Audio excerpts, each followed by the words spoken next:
You heard me. You heard me. Welcome to You Heard Me the First Time podcast. My name is Minnie. I'm Nikki Nicole. And Lizzie. Welcome back to another episode. This is episode 9. Yes. Oh my God. But when are we going to stop counting down, y'all? We're not. We gotta show the consistency. We going to be at 100 and something. We're gonna make it 100. It's an episode 152. 152. You know. Gotta You show going the to speak it into existence. Exactly. Okay. Exactly. So let's get into our weekend recap or our week recap. How was your weeks? Anything y'all want to talk about? Let me tell y'all how these Negroes ain't shit, right? So yesterday, when I was laying down, whatever, I get like a little DM in my Instagram. You ain't been that DM?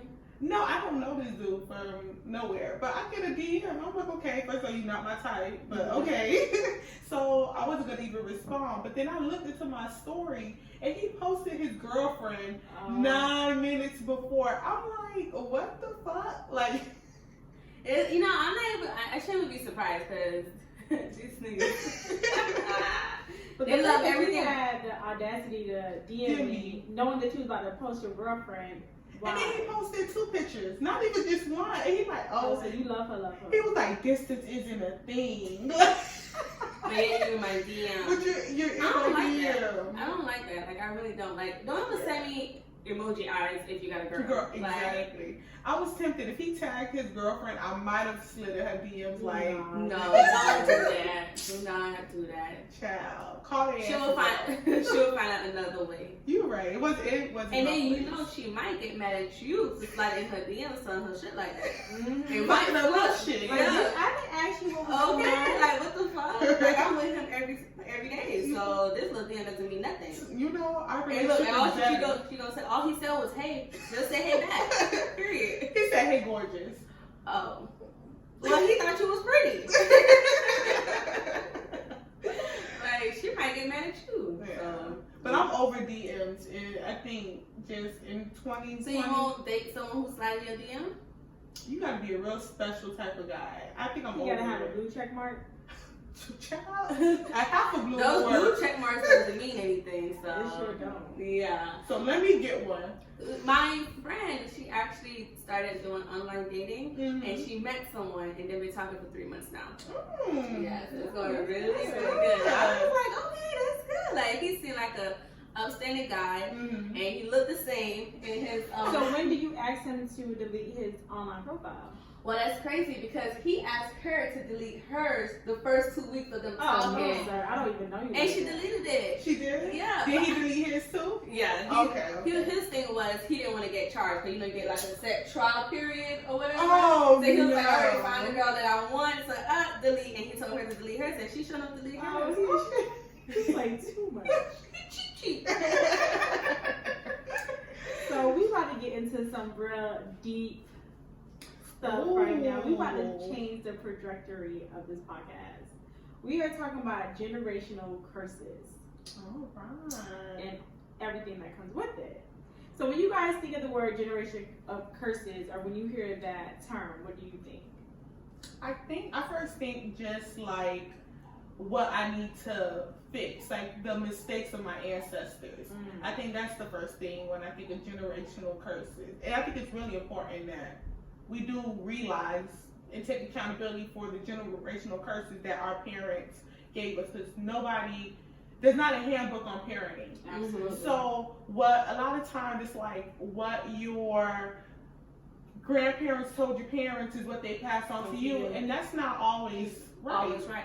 And you know what my problem was growing up was I used to always make excuse for my mom, like, well, she's my mom.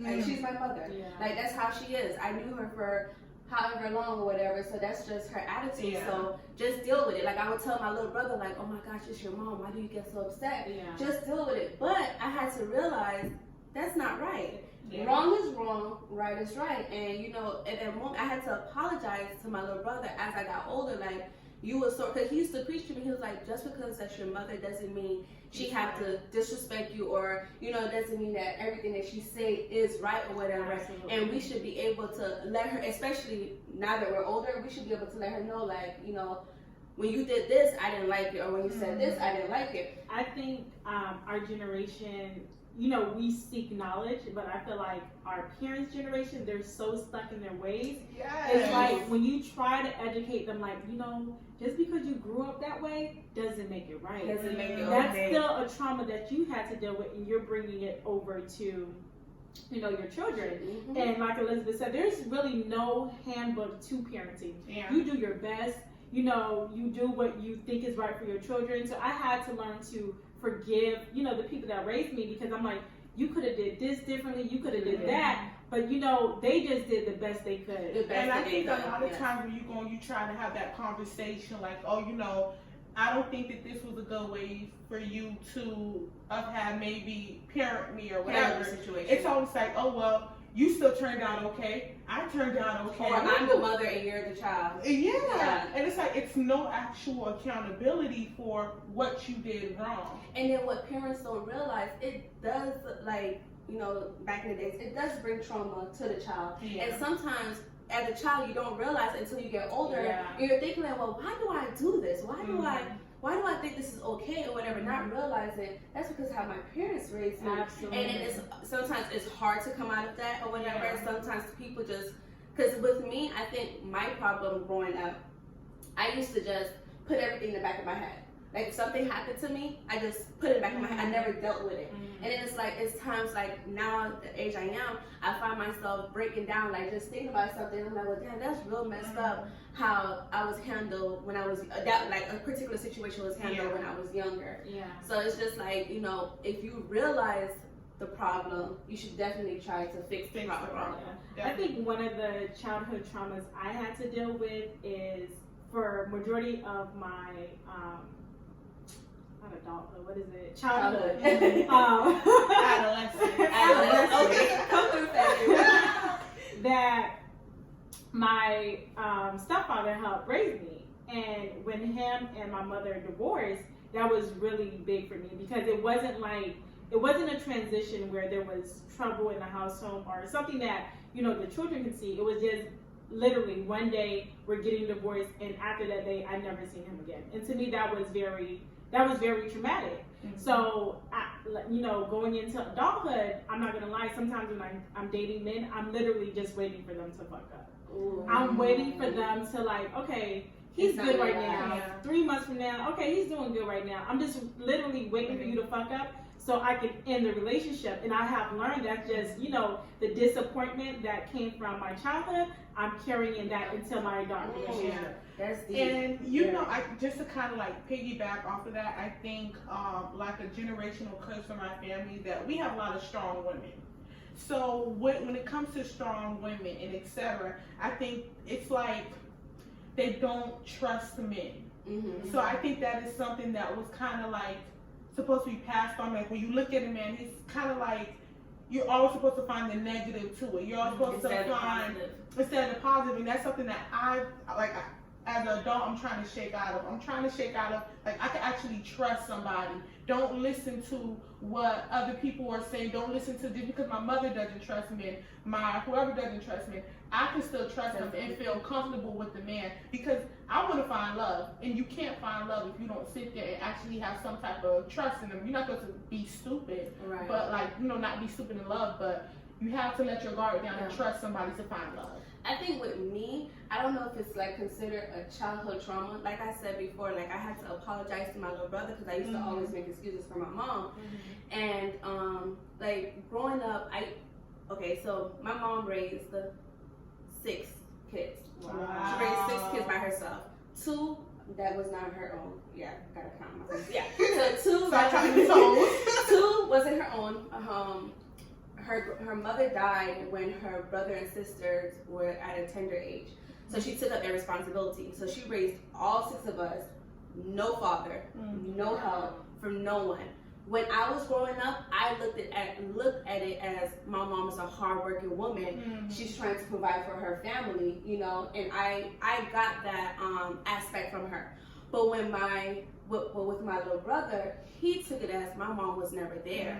He took it as, you know, I have this event and my mom is not there or whatever. So it's just like, although we was raised in the same home, we was basically raised differently, and it's just like it's till this day it's still bothering me how different me and my little brother like were brought up or whatever. And so I don't know if that's like a childhood trauma, but that is something that I realized, and it's just like I'd be like, damn, like why did that happen to him? Like why did he take it that way, or why do he feel that way? And I have to realize like just because my mom was doing it doesn't make it right. You have like I don't know if it's right to say, but you do have to raise. Like each child deserves different kind of attention. Absolutely. Does that make each child deserves different kind of attention or whatever. Because like I said, I took it as she was hardworking, but she was never there. I think as individuals, we all have our different love language, and I think most of the times when you parent your children just one flat line. You know, you do this, try to be you the do that. best parent you can be. Yes, but unfortunately, sometimes when you have multiple kids, you're a single parent, you can't give them that individual time or learn, okay, she doesn't take well to this, let me cater to this with her or this and that.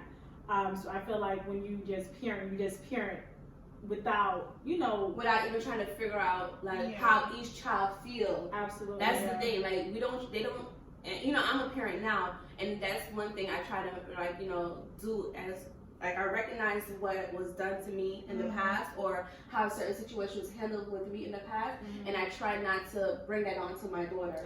Like it was times where just out of just anger, she threw something at me. I never want to do that to my child, and it's just like. It was okay for her because that's how she was raised. So I can't be mad at her or whatever, but that's the wrong way. I wouldn't want to do that to my child. Back in the day when I was younger, I don't know if this is considered bad or whatever. I don't know how you guys may interpret this. But back in the day, you remember MySpace, the chat line. When you was stuff. Yeah, so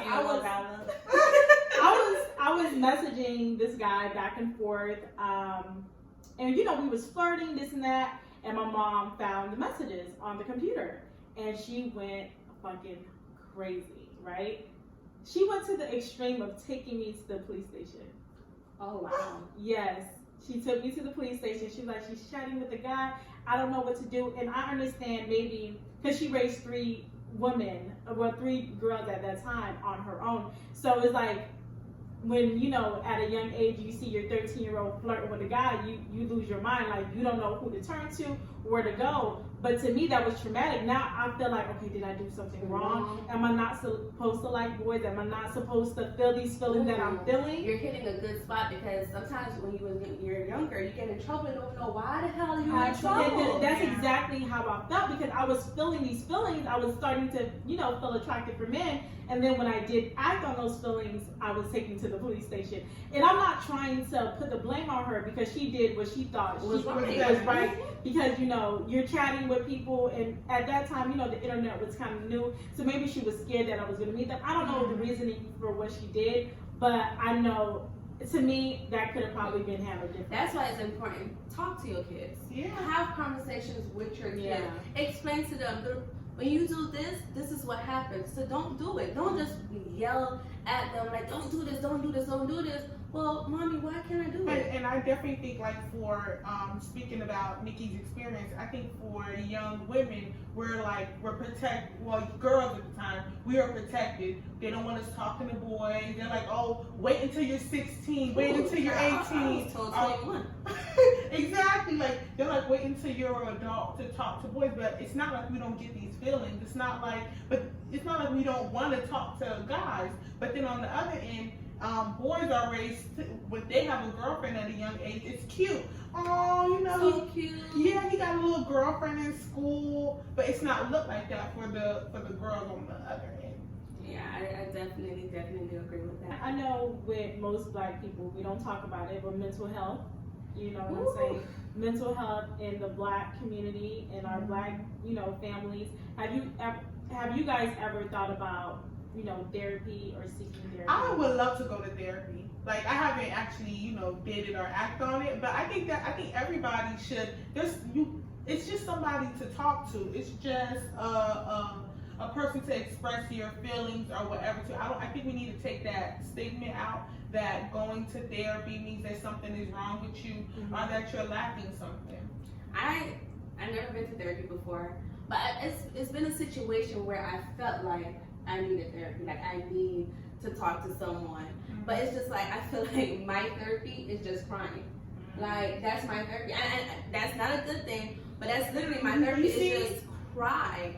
Like I think that's a problem. I think like as Black women, we're always told like be strong, don't cry, not show emotion. And I think like we need to shake out of that also. Like I think it's nothing wrong to teach your son or daughter to cry. Like if that's the emotion that they're feeling, then cry. Now, not to the extent where, they're crying over any little and every. My 7-year-old cries for everything, so yeah, not for every little thing, but if that's your true emotion at that time, then it's okay. As long as you have a valid reason to cry, then cry. So to me, if your therapy is crying, you cry, but once you're done crying, what happens if that type of event happens again? How do you deal with that situation? I told you, up until this day, I'm still like that. If something happened to me, I put it in the back of my head. I don't necessarily deal with the issue. Like I don't know why, but because I've been like that for so long. It's just it became your that's your coping mechanism. It's my coping. Yeah, and literally I would put it in the back of my head and force myself not to remember that particular event. And it's like it would really disappear from my mental. And it's not because I'm like that, I expect others to be like that. Like, just get over it. Sometimes I feel like I don't have sympathy for others when they go through certain situations because I'm like, well, I've been through something like that similar and I'm fine, so what's your problem?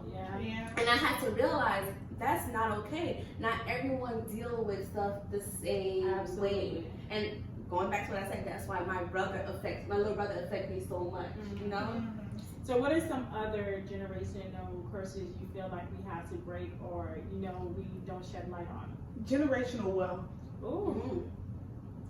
That is very true. That is very true.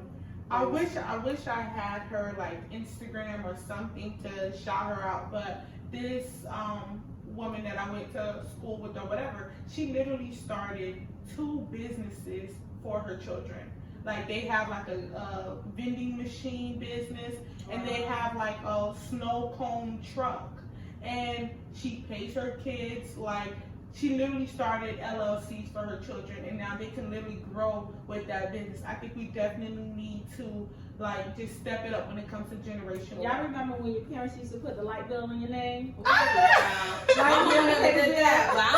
no, I had some light bills, some cable bills in my name. Yeah, my mama never did that, but that I do agree with what you're saying. Like I said, I'm a mother as well, and that's something that's important for me, like to set my child up that she don't experience what I experienced. Because like I have student loans out the ass or whatever, and I feel as if my mom had set me up, I wouldn't have this. It's just like I've learned from what my mom did, and know like, okay, well, I want to go this route. Yeah, when you know better, you do better. Exactly, and I don't want to make it seem like, oh, my mother was a bad. She was a phenomenal mother. Like like you said, she did what she had to do at that time. So I remember when I started going to college. I had a conversation with my mom. Florida A&M University. She had a conversation. She was like, "Okay, you want to go to college? I can't pay for it, so you literally need to figure out how to pay for your schooling." So I had to take out student loans. I think I said it in another podcast. I worked at the grocery store by my house to help finance me going to school, but it was literally. I had to figure it out myself. It was nobody to sit there and help me say, financial aid, go to the financial aid office. It was me. I had to call all the stuff. I had to call the school. I had to make it happen. And now when I do have children, I know I'm going to set them up for success. I'm going to make sure they have a savings account or, the things to save up for school. I think growing up, like we were all taught, get a job. Get a career. And I feel like now, as we grow as a society, we know that you have to have multiple streams of income. And one thing I don't want like, you know, besides like if like, you know, if I'm disabled or something, I never want to be a burden to my child when they get older. Like, I want to make sure, like, you know, I set her up, but I want to make sure when I get older also, I'm set up as well, because I never want to be a burden to my child. Of course. So that's something I always think about. Like, you know, I always want to make sure that she's okay in the future, but, you know, financial wise, I want to make sure that I'm okay as well. Yeah, and I think that's actually a curse with the Black community, is that, you know, just get a job, go to school, become a doctor, or, you know, become an engineer, or do whatever you can. But you don't give me the path to actually, like. But then when they say that, they be like, oh yes, he can come back and take care of me. Yeah. Oh, that's true. Yeah. They say that, like, oh, so there's nothing wrong with taking care of your parents. Yeah. But it's just, don't be a burden To your, you know, to your kids. So, Yeah, so I feel like with the knowledge that we have now, we can break those curses. Like, listen, while you're 5 years old, I have, you know, a bank account for you where even if it's not a lot of money, I'm putting $20, you know, $20 a week, $20 every 2 weeks, and by the time you're 18, you know, you have something to use in order to use for your education or whatever you want to use for, because college is not the end goal for everybody, but whatever you want to do, you have a trust fund that can set you up for your future. what do you guys think about when it says you shelter the child too much? I hit a point. You hit a point. But then, you know, they grow up to spaz out or whatever. Hopefully, if he listens, he doesn't mind me talking about this. But I have a cousin that felt like growing up, they were sheltered, extremely sheltered, didn't have any freedom that they need, and now they literally feel like, as he's an adult now, that was his handicap. That was his generational curse, was that he was too sheltered. He didn't have the freedom that he needed to actually grow and develop to be a functioning young man, or etc. I think that goes back to saying, like, you know, you just have to know what child you're raising, because I was sheltered growing up, and, you know, when it worked for you. It worked for me. And I feel like I was sheltered too, and it worked. It doesn't work. I was sheltered, but I always snuck out. I snuck the guy in the house before. Oh, girl. Ooh, child, That's another story. That's another story. I done snuck through the window, and ooh, you know what? That's another story. But I was sheltered, and I felt like I came out fine, but that doesn't work for every child. Like, that's not going to work for every child. So you have to find an equal balance through your parenting. Like, you just have to, especially when you have multiple kids, or even when you have one child, you still have to find a balance. Like, you know how to discipline, but still know how to have fun, to where, you know, your child is okay to come to you and say, you know, Mom, I didn't like when you do this, or I didn't like when you do that, or whatever. You have to make them feel comfortable to talk to you. Yeah. So do you feel like with doing that, if you have numerous kids and trying to cater to each of their type of love language, we'll just say that, do you think that's when the whole, you treated my sister, you treated my brother differently than you treated me, and then sometimes that can grow resentment? I think you should always show them equal love, like, and equal affection. So I feel like once you show them equal love and equal affection, you never know, you shouldn't have that backlash. But of course, like, and when it comes to disciplinary, it should be equal as well. Yeah. But catering to, like, you know, each child different, I don't believe you should have that backlash if you take those routes. No. Yeah. I just feel like we have to do, when you become a parent, you just have to do the best you can. You know? And pray to God. And pray to God, have a village, have a support system, and do the best you can for your children. And hopefully your children will become parents of their own and do better than you did. And, you know, what you said just now, have a village, that's important. Having a village is important. You can't do it by yourself. Yeah. You can't, because if my child doesn't feel comfortable coming to me, I want to make sure that the people that she's surrounded with, that I surrounded her with, she's comfortable to talk to them, and I trust that they will give her the right advice. Of course. So you have to have a village that you actually trust, because you want to be able to where if she don't come to me, y'all gonna guide her the right way. And I think that's probably what was wrong with our parents, is that we were raised by single mothers, and there was no village. The village was the household. The village was your siblings and your mother, and that was the village. Or the cousin down the street or something like that. That's it. You really, you can't do it by yourself. You're not everywhere or whatever. And sometimes, unfortunately, your child may not feel comfortable talking to you. Yeah. So, and maybe you can't see something in your child. Maybe somebody else can. And maybe they can tell you, hey, I see this in your child. I think this can help your child do this. Or she's in art. She's not really good at math. So maybe cater to her art needs or something like that. Because sometimes, like, your child shows a different side of them when they're with you compared to when they're with others. Absolutely. So it's like, they're this perfect princess, and then when they get around others, they're this little devil or whatever. You're like, you talking about my child? Yeah. So it's like, that is very true. Like, And one thing I would say is that children show you who they can become at a young age. And sometimes we ignore that. Like, we may see something in your child at a young age, like, they have an attitude, or, they have a temper tantrum when something happens, or, you see certain triggers in them and you ignore it. They become an adult and that stays with them. Ooh. And I think that's also something our Black community has to work on, because it's like, oh, they'll get over it. They're young, this and that. And it won't last.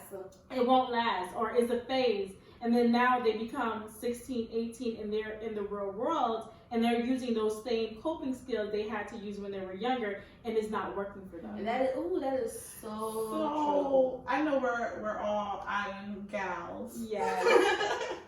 So what do you guys think about, like, I feel personally that in a lot of, like, island communities, there's a lot of secrets that goes into the family. Like, just overall secrets. You don't know what actually happened to this family member, or, you're always told to kind of, like, don't say nothing, look the other way, or whatever. Do you guys agree with that? Well, first of all, don't just put on islands, because I find that's every family. All family has secrets. Of course. And I do remember growing up, my mom used to always say this to me: what happens in here stays in here. My mom used to say the same thing. The crazy thing about it, I said it to my daughter: what happens in the home what happens here stays here.